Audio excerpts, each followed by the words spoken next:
Hello everyone, welcome to your channel Vishesh academy by Neha. This is Neha. तो कैसे हैं आप सब? होप सो सब बढ़िया होंगे। तो गाइस, चैनल पर चल रही थी हमारी एनसीईआरटी की सीरीज़, जिसमें मैं आपसे एंशियंट हिस्ट्री का जो पार्ट है वो डिस्कस कर रही थी और इसकी जो प्लेलिस्ट है जो बनी हुई है। आज का हमारा टॉपिक है मौर्य युग। बहुत ही इंपॉर्टेंट टॉपिक है ये आपका। और ये जो मैं आपको कवर अप करवा रही हूँ 6 से 12 तक की जो बुक है महेश वर्णवाल की, वो बुक मैं आपको करवा रही हूँ। ये बुक अगर आपने 2 बार अच्छे से रीड कर ली तो मैं कहती हूँ कि आपके कॉन्सेप्ट कुछ हद तक क्लियर हो जाएंगे। तो चलिए वीडियो के एंड तक बने रहेंगे। ये रहेगा आपका पार्ट 1। तो मौर्य युग को हम आज स्टार्ट करते हैं। देखिए, जो इसके संस्थापक थे वो थे चंद्रगुप्त मौर्य। मौर्य युग के संस्थापक कौन थे? ये वास्तविक संस्थापक थे चंद्रगुप्त मौर्य। नंद वंश का जो लास्ट शासक था धनानंद, ठीक है, इसकी हत्या करके इन्होंने मौर्य युग की जो है स्थापना की चंद्रगुप्त मौर्य ने। इनके पुत्र का नाम है बिंदुसार, ठीक है। मगध साम्राज्य का जो पहला आपका राजा था वो था बिंबिसार। ये हैं आपके बिंदुसार, ये ध्यान रखिएगा। वो थे बिंबिसार, ये हैं बिंदुसार, चंद्रगुप्त मौर्य के पुत्र। और बिंदुसार के जो पुत्र हैं वो थे अशोक। आपने ये नाम जरूर सुना होगा। और यानी कि जो ये अशोक के दादा का क्या नाम हो गया? चंद्रगुप्त मौर्य, ठीक है। अशोक जो है इसको हम विभिन्न अभिलेखों में क्या क्या कहते हैं, पुराणों में क्या क्या कहते हैं, तो वो अब हम देखते हैं। मास्की अभिलेख में इसे अशोक कहा गया है। पुराण में इसे अशोक वर्धन कहा गया है। बाह्य लिपि है उसमें इसे प्रियदर्शी कहा गया है। और अशोक जो है आपका बहुत ज़्यादा इम्पोर्टेंट राजा है और इसको पढ़ने में भी बहुत मज़ा आता है। अब हम बात करेंगे अशोक के उत्तराधिकारी की। सबसे पहला जो इसका पुत्र था वो था दशरथ, ठीक है। ये बंधु पालित जिसके नाम से इसको जानते हैं, ये आजीवक धर्म उपासक था, ठीक है। फिर है आपका संप्रति, ये जैन धर्म का उपासक था, ये आजीवक धर्म उपासक था, ये आप ध्यान रखेंगे। शालीशुक, देववर्मन, शतधन्वा और बृहदर्थ। हमने बृहदर्थ का नाम जो है ज़रूर याद रखना है। ये इसलिए इम्पोर्टेंट है कि ये आपका अंतिम मौर्य शासन था, यानी कि ये इसका अंतिम मौर्य शासन किसका रहा है? ये लास्ट हमारा राजा रहा है। नाम जरूर आप ध्यान रखेंगे, बृहदर्थ या बृहदृत भी इसको कहते हैं, ठीक है। आप एक बार फिर से देख लीजिए। संस्थापक चंद्रगुप्त मौर्य, उनके पुत्र का नाम है बिंदुसार, बिंदुसार के पुत्र का नाम है अशोक, और अशोक के उत्तराधिकारी का बारे में मैंने आपको बता दिया। और जो आपका बृहदर्थ है ये आपके अंतिम मौर्य शासक है, ठीक है। अब चंद्रगुप्त मौर्य को थोड़ा सा हम डिटेल में जान लेते हैं। देखिए, मौर्य वंश की जो स्थापना की है चंद्रगुप्त मौर्य ने की है। मैं आपको एक एक बात बता देती हूँ कि एक एक लाइन से आपका एक एक क्वेश्चन बनता है, तो आप देख सकते हैं। अच्छे से इसको हाईलाइट किया हुआ है, तो आप बिल्कुल फोकस होके वीडियो को आप देखेंगे, ठीक है। तो मौर्य वंश की स्थापना की थी चंद्रगुप्त मौर्य ने। और चंद्रगुप्त ने जो कौटिल्य नाम से एक विदित चाणक्य, ये नाम भी जरूर सुना होगा, इसकी सहायता से जो नंद राजवंश को इसने नष्ट कर दिया था। क्योंकि जो इसमें नंद राजवंश में जो ब्राह्मण लोग थे या जो शासन करते थे, कि चाणक्य की इन्होंने बहुत ज़्यादा इंसल्ट की थी, तो चाणक्य को बहुत ज़्यादा गुस्सा आ गया था। तो इस चीज़ का बदला लेने के लिए इसने चंद्रगुप्त मौर्य को, कह सकते हो, हायर किया, ठीक है। और इस तरह से इन दोनों की मिली भगत से इन्होंने नंद वंश को कर दिया समाप्त और मौर्य वंश को क्या कर दिया, इसका शासन स्थापित किया। ब्राह्मण परंपरा के अनुसार जो चंद्रगुप्त की माता थी वो किस जाति की थी? वो थी शूद्र जाति की। शूद्र जाति की जो मुरा नामक स्त्री थी, जो नंदों के रनवास में ही ये रहती थी, ठीक है। तो इस चीज़ को आप ध्यान रखेंगे। आगे बढ़ते हैं। बौद्ध परंपरा से हमें ये चीज़ पता लगती है कि नेपाल की तराई से लगे गोरखपुर में मौर्य नामक क्षत्रिय कुल के ये लोग रहते थे। संभव है कि चंद्रगुप्त इसी वंश का था। आपको जो चंद्रगुप्त मौर्य का बर्थ प्लेस है या उसके माता पिता, इसमें आपको थोड़ा सा जो है कॉन्फ्लिक्ट दिखेगा। आपको जो अलग अलग इतिहासकार है उन्होंने अपने हिसाब से जो है बताया है, ठीक है। अब हम पढ़ेंगे सर विलियम जोन्स। इन्होंने क्या कहा है कि सेंड्रोकोटस की पहचान जो है चंद्रगुप्त मौर्य से की गई है। ये नाम आपने ध्यान रखना है। और किसने बताया है? सर विलियम जोन्स ने। स्ट्रेबो के अनुसार जो है चंद्रगुप्त मौर्य का एक उपनाम भी है, वो है पालीब्रोथम। क्या नाम है? पालीब्रोथम, यानी कि पाटलिपुत्रक। मुद्रा राक्षस नाटक की रचना जिसने की थी, किसने की थी? विशाखा दत्त ने इसकी 9वीं सदी में की थी। ठीक है। चंद्रगुप्त मौर्य ने व्यापक विजय प्राप्त कर अब अखिल भारतीय साम्राज्य की इसने स्थापना की थी। और जस्टिन नामक यूनानी लेखक के अनुसार चंद्रगुप्त ने अपनी इतनी फौज को लगभग संपूर्ण भारत को जो है विजित करवाया था। यानी आप इसमें जो मैं आपको बताऊं कि इम्पोर्टेंट कौन सा है, एक तो सर विलियम जोन्स का है और स्ट्रेबो के अनुसार ये बहुत ही इम्पोर्टेंट है। चंद्रगुप्त ने पश्चिमोत्तर जो भारत है उसको सेल्यूकस की गुलामी से मुक्त करवा दिया था और दोनों शासकों ने आपस में क्या कर लिया था? समझौता कर लिया था।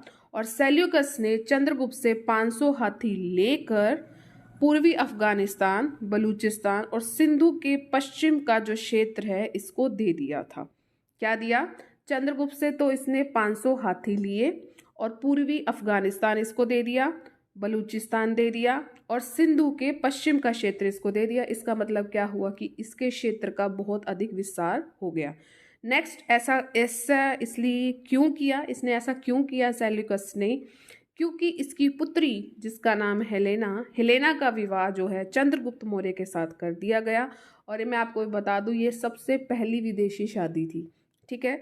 इस वैवाहिक संबंध का जो विस्तृत उल्लेख है वो हमें कहाँ मिलता है? तो एपियानस ने इस चीज़ का सबसे पहले उल्लेख किया है। सिर्फ इसी में हमें उल्लेख मिलता है कि सेल्यूकस की बेटी हेलेना का विवाह चंद्रगुप्त मौर्य के साथ हुआ था। ठीक है। और चंद्रगुप्त ने अपने विशाल साम्राज्य स्थापित कर लिया जिसमें पूरा आपका बिहार, उड़ीसा, बंगाल, यानी आप इसको कैसे याद कर सकते हो? BBU, बिहार, बंगाल, उड़ीसा, इसके जितने भी क्षेत्र है, पश्चिमी और उत्तर पश्चिमी भारत और दक्कन भी, इन सभी को इसने शामिल कर लिया। ठीक है। उम्मीद है आप समझ गए होंगे यहाँ तक।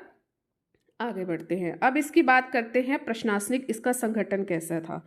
मगध साम्राज्य के उत्कर्ष की जो परंपरा हरेक वंशीय बिंबिसार के समय में जो शुरू हुई थी, चंद्रगुप्त मौर्य के समय में वो बहुत पीक लेवल पर पहुंच गई थी। मौर्यों ने बहुत ही विस्तृत प्रशासन तंत्र जो है स्थापित कर लिया। इसकी झलक हमें कहाँ दिखती है कि इनका प्रशासन तंत्र बहुत ही मजबूत हो गया था? वो था मेगस्थनीज की जो इंडिका पुस्तक में हमें इस चीज़ का उल्लेख मिलता है। और कौटिल्य का जो अर्थशास्त्र है उसमें हमें इस चीज़ का उल्लेख मिलता है, क्योंकि इसका जो प्रशासन था बहुत चरम सीमा तक पहुंच गया था। ठीक है। चंद्रगुप्त मौर्य के साम्राज्य का विस्तार कहाँ से कहाँ तक हुआ है? Very important. तो चंद्रगुप्त मौर्य का साम्राज्य का विस्तार जो हुआ है वो हुआ है आपके उत्तर पश्चिम में हिंदुकुश से लेकर दक्षिण में उत्तरी कर्नाटक तक, पूर्व में मगध से लेकर पश्चिम में सौराष्ट्र तक जो है इसके साम्राज्य का विस्तार हुआ। बहुत ही इंपॉर्टेंट है। आगे बढ़ते हैं। अब ये मेगस्थनीज कौन था जिसकी आपको इंडिका बुक मैंने अभी बताई है? तो ये एक यूनान का राजदूत था और जिसे सेल्यूकस ने ही, जो इसका चंद्रगुप्त मौर्य का ससुर हो गया, जिसे सेल्यूकस ने चंद्रगुप्त मौर्य के दरबार में भेजा था। इंडिका इसने पुस्तक लिखी और इस पुस्तक में केवल पाटलिपुत्र का ही नहीं अपितु संपूर्ण मौर्य साम्राज्य के शासन का हमें विवरण मिलता है। और इंडिका में और ऐसी खास बात क्या है? इंडिका में हमें मौर्य काल के प्रशासन के बारे में, उसके समाज के बारे में, उसकी अर्थव्यवस्था के बारे में संपूर्ण प्रकाश जो है इस बंदे ने डाला है, मेगस्थनीज ने। ये भी बताया है कि जो मौर्य साम्राज्य था वो अनेक प्रांतों में विभक्त था और जो प्रांत था वो छोटी छोटी इकाइयों में विभक्त था। क्योंकि मौर्य साम्राज्य, देखो आपको मैंने अभी विस्तृत बताया है कि वो कहाँ से कहाँ तक फैला हुआ था। अब इतने बड़े साम्राज्य को अनेक जो है प्रांतों में विभक्त किया गया और इन प्रांतों को भी जो है छोटी छोटी इकाइयों में विभक्त किया गया। ठीक है। अब जो ये प्रांतों को क्या कहा जाता था? यह जिला या निकायों में जो है विभक्त किया गया था। ये जो छोटी छोटी इकाइयां हैं ना, या तो जिलों में हुई, जैसे हमारे जिले बने हुए हैं ना, और निकायों में इसको विभक्त किया गया। जो ये जिला प्रशासन, जो ये इसको डिवाइड किया गया है, ठीक है, जो ये जिला प्रशासन का जो प्रधान होता था, ये जो प्रधान लोग हैं इनको क्या कहा जाता था? इनको स्थानिक, ये स्थानिक होता था, जो समाहर्ता के नियंत्रण में क्या ये कार्य करते थे। ठीक है। जो इनका प्रशासन होता था, जिला का जो प्रशासन का प्रधान होते थे, ये जितने भी प्रधान हैं इनको हम क्या कहते थे? इनको हम कहते थे स्थानिक। ध्यान रखेंगे। और किसके अंडर? तो ये भी किसी ना किसी के अंडर में काम करते होंगे ना, तो उस बंदे का नाम है समाहर्ता। इस तरह आप याद कर सकते हो। एक स्थानिक में स्थानिक तो उसको प्रधान को कहते हैं। तो स्थानीय में कितने ग्राम होते थे? तो 800 ग्राम होते थे। और स्थानीय से भी आपकी छोटी प्रशासक जो इकाई थी वो थी आपकी द्रोणमुख। सारी चीजें आप ध्यान रखेंगे। इससे भी जो छोटी इकाई थी वो थी आपकी द्रोणमुख, जिसमें आपके इसके तो 800 गांव होते थे, इसमें 400 होते थे, मतलब आधे हो गए। तो द्रोणमुख में आपके 400 गांवों को सम्मिलित किया गया था। जहां पर 200 गांव होते थे, जो 200 गांव का समूह होता था उसे हम कहते थे खारवाटिक। ये नाम आपने सबने ध्यान रखने हैं। 200 गांव के समूह को आप खारवाटिक कहलाता था। अगर कहीं पर 100 गांव की बात हो रही है तो उन जितने भी गांव को मिलाकर क्या बनता था? सग्रहण, सैग्रहण। और शासन की जो सबसे छोटी इकाई जो कौन सी होती थी? वो आपकी होती थी गांव। ठीक है। और इसका जो प्रशासन था वो किसके द्वारा होता था? ग्रामिक के द्वारा होता था।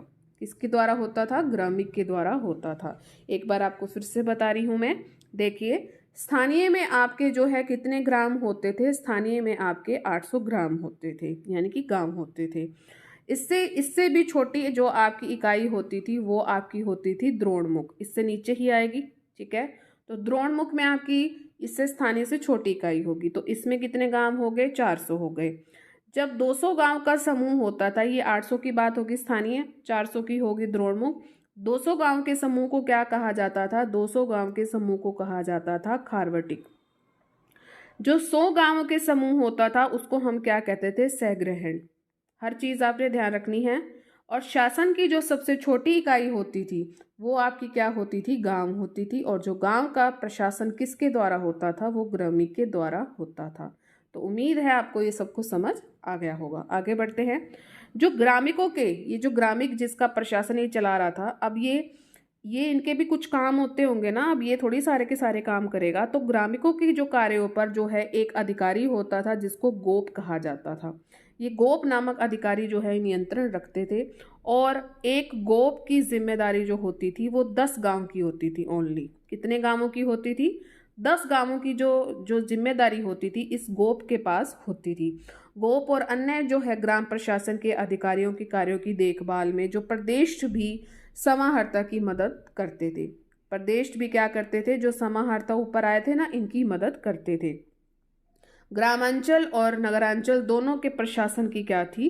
व्यवस्था थी, यानी कि ग्राम की भी थी और नगर की भी थी। अब बात करेंगे हम इसके नगर कौन कौन से प्रमुख थे। पाटलिपुत्र हो गया, कौशाम्बी, उज्जैनी, तक्षशिला, ये इसके प्रमुख नगर थे चंद्रगुप्त मौर्य के टाइम में। कौटिल्य के अर्थशास्त्र में हमें एक विस्तृत नौकरशाही, इस चीज का हमें उल्लेख मिलता है कि जितने भी उस समय अधिकारी थे, जितने भी विभाग थे, उनकी देखभाल के लिए कितने कितने अधिकारी नियुक्त होते थे। ठीक है। तो बहुत इंपॉर्टेंट है ये। तो राज्य के विभिन्न विभागों की देखभाल के लिए अनेक पदाधिकारियों का जो है नियुक्त किया गया। जो सबसे उच्च अधिकारी को क्या कहा जाता था? तीर्थ कहा जाता था, या महामात्र कहा जाता था, या अमात्य भी कहा जाता था। कोई भी नाम आ जाए तो आपने तीनों के तीनों नाम आपने ध्यान रखने हैं, चाहे तीर्थ नाम हो, चाहे महामात्र हो, चाहे अमात्य हो। तो जिनकी संख्या कितनी होती थी? इनकी संख्या होती थी 18। कितनी होती थी? 18।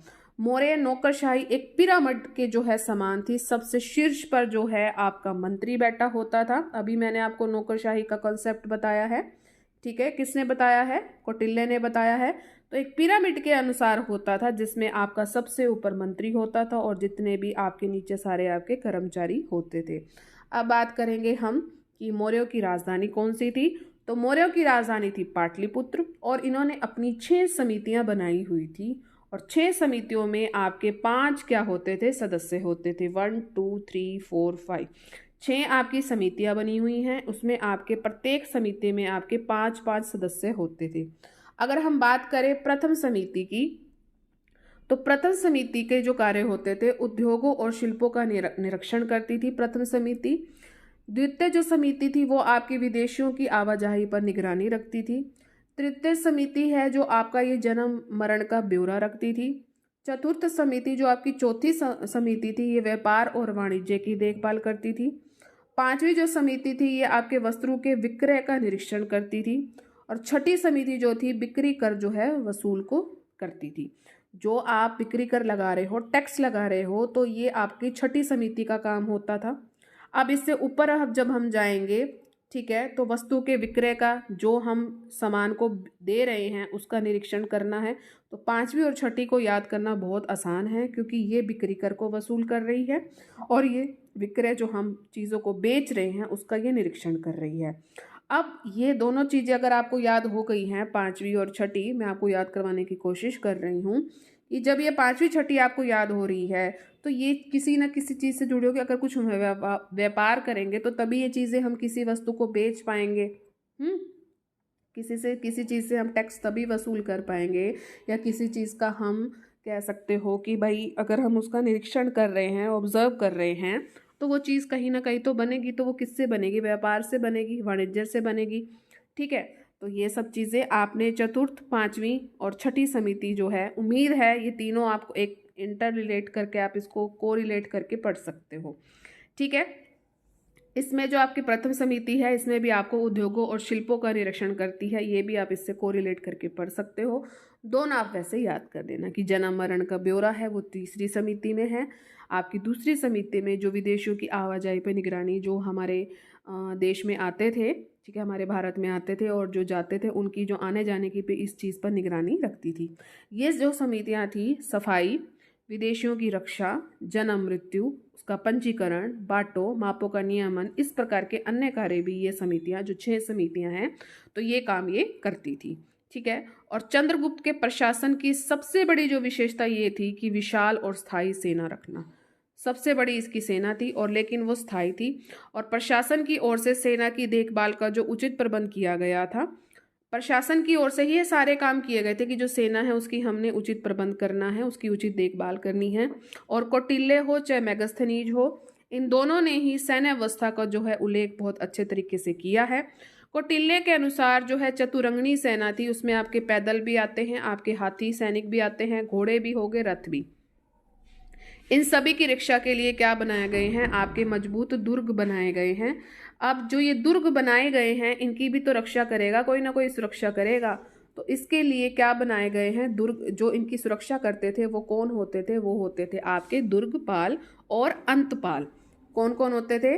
दुर्गपाल या अंतपाल। तो ये इनकी रक्षा करते थे। नेक्स्ट है आपका पिलनी नामक जो यूनानी लेखक के अनुसार चंद्रगुप्त की सेना में 6 लाख पैदल सिपाही, 30,000 घुड़सवार और 9,000 इसके हाथी होते थे। और मेगस्थनीज की अगर बात करते हैं कि सैनिक प्रशासन के लिए इसने 30 अधिकारियों की एक परिषद होती थी। ठीक है। कितने अधिकारी इसने रखे हुए थे? अगर हम मेगस्थनीज की बात करें, उसकी इंडिका बुक में कहा गया है कि 30 जो है इसके अधिकारी होते थे एक परिषद में, जो 5-5 सदस्यों की जो है 6 समितियां, हमने अभी अभी 6 समितियां पढ़ी हैं, जिसमें आपके पैदल भी आते हैं, घुड़सवार भी आते हैं, हाथी भी हो गए हैं, रथ भी हो गया है, नाव भी हो गया और उसकी सवारी, इन सब में ये विभक्ति। अगर हम बात करें इनकी सुरक्षा के लिए, तो आंतरिक सुरक्षा और अपराध और अपराधियों पर नियंत्रण रखने के लिए राज्य में पुलिस और गुप्तचरों की व्यवस्था भी की गई थी। लेकिन आप कह सकते हो कि कितना अच्छा प्रशासन बढ़िया तरीके से चला रखा था इन्होंने। अगर शांति व्यवस्था बनाए रखने के लिए इसकी भी जिम्मेदारी किसी को दी गई थी, वो थी नगराध्यक्ष की। जो नगर का अध्यक्ष होता था, उसके ऊपर, अगर नगर में जो शांति व्यवस्था बनाए रखने, तो इसके ऊपर इस चीज की पूरी पूरी जिम्मेदारी थी। दंडपाल जो होता था वो पुलिस विभाग का प्रधान होता था। आपसे क्वेश्चन कैसे पूछा जा सकता है कि चंद्रगुप्त मौर्य के समय जो पुलिस विभाग का प्रधान को हम क्या कहते हैं? तो उसे हम कहते हैं दंडपाल। और अपराधियों पर यह नियंत्रण रखता था। संपूर्ण साम्राज्य में गूढ़ पुरुषों यानी जो गुप्तचर होते थे उसका जाल बिछा हुआ होता था। अब हम बात करेंगे गुप्तचर विभाग की। मौर्य साम्राज्य के अंतर्गत गुप्तचर जो विभाग था बिल्कुल सुसंगठित था, बिल्कुल वेल मैनेज था। इस विभाग में कई गूढ़ पुरुष गुप्तचर होते थे जो महामात्य परिषद के अधीन काम करते थे। ठीक है। जिसमें आपके कुछ गुप्तचर निम्नलिखित है। संचार में गतिमान गुप्तचर होते थे। संस्था में एक जगह रहकर काम करने वाला ये गुप्तचर होता था। प्रतिवेदक में विशेष संवाददाता होता था। आप कहते हैं ना संवाददाता, ये वर्ड यूज करते हैं। इससे क्या होता था? ये सीधे जो है राजा तक इसकी पहुंच होती थी। पुलिस आने की बात करें तो लोगों के विचारों से राजा को ये अवगत करवाता था। अब सारे लोग थोड़ी राजा के पास जाएंगे, तो कोई ना कोई प्रतिनिधि तो होगा ना, तो उसे हम कहते थे पुलिस आनी। चर क्या होता था कि अर्थशास्त्र में वर्णित एक ये गुप्तचर का नाम दिया गया है चर। गूढ़ पुरुष, ये अर्थशास्त्र में वर्णित गुप्तचर है। ये दोनों का ही वर्णित गुप्तचर है। अर्थशास्त्र में बात की गई है, कौटिल्य के अर्थशास्त्र में चर और गुप्तचर की। पुलिसानी का काम क्या होता था? लोगों के विचार को राजा तक पहुंचाए। और प्रतिवेदक का जो है कि जितनी भी जानकारी है, ये संवाददाता होता था, जितनी पहुंच जो है, जितनी बातें हैं, वो सीधे राजा तक जाए। ठीक है, तो आपने ये चीज़ें सारी ध्यान रखनी है। अब बात करेंगे हम थोड़ी सी आगे कि साम्राज्य की सीमाओं के भीतर होने वाले लगभग सभी प्रकार के जितने आर्थिक क्रियाकलाप है उस पर जो क्या होता, एक राजकीय नियंत्रण होता था। Very very important.